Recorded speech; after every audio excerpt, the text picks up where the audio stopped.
এই মুহূর্তের big breaking news, Gaighata হবে সন্দেশখালি। চরম হুমকি তৃণমূল নেতার, প্রতিবাদে ঝাঁটা হাতে রাস্তায় মহিলারা। নির্বাচনের মুখে উত্তপ্ত বাংলা, দিকে দিকে মানুষ গর্জে উঠেছে তৃণমূল নেতাদের বিরুদ্ধে। সন্দেশখালি বিতর্কের মাঝেই এবার প্রতিবাদের ঝাঁটা উঁচিয়ে রাস্তায় নামলো গাইঘাটার মহিলারা। এবারও অভিযোগের তীর তৃণমূল নেতার বিরুদ্ধে। ইতিমধ্যেই জমি বিবাদে দায়ের হয়েছে লিখিত অভিযোগ। প্রসঙ্গত উল্লেখ্য, বিগত 1.5 মাস ধরে উত্তপ্ত রয়েছে উত্তর 24 পরগনার সন্দেশখালি। ঘটনার 56 দিন পর গ্রেপ্তার হয়েছেন মূল অভিযুক্ত শেখ শাহজাহান।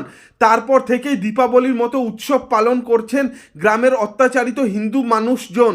আর এবার সেই একই রকম পরিস্থিতি উত্তর 24 পরগনার গাইঘাটায়। সূত্রের খবর, গাইঘাটার বইকারা এলাকার বাসিন্দা বাপি সরকার অভিযোগ জানিয়েছেন যে তার উপর জোর জুলুম করেছেন স্থানীয় তৃণমূল নেতা তথা প্রমোটার বিশ্বজিৎ।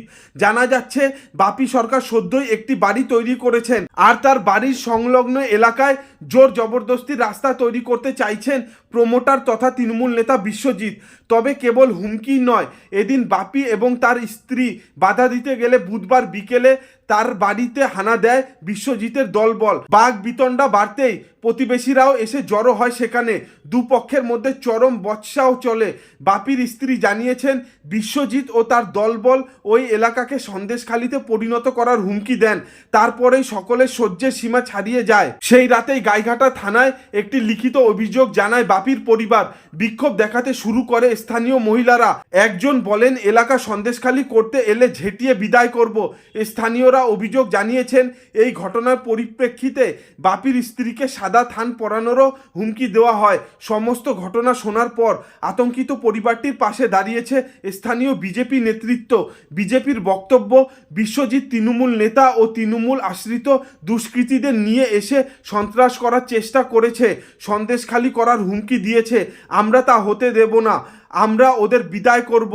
যদিও এই অভিযোগকে অস্বীকার করেছেন গাইঘাটা জেলা পরিষদের সদস্য তথা বনগাঁ সাংগঠনিক জেলার তৃণমূলের সাধারণ সম্পাদক অভিজিৎ বিশ্বাস।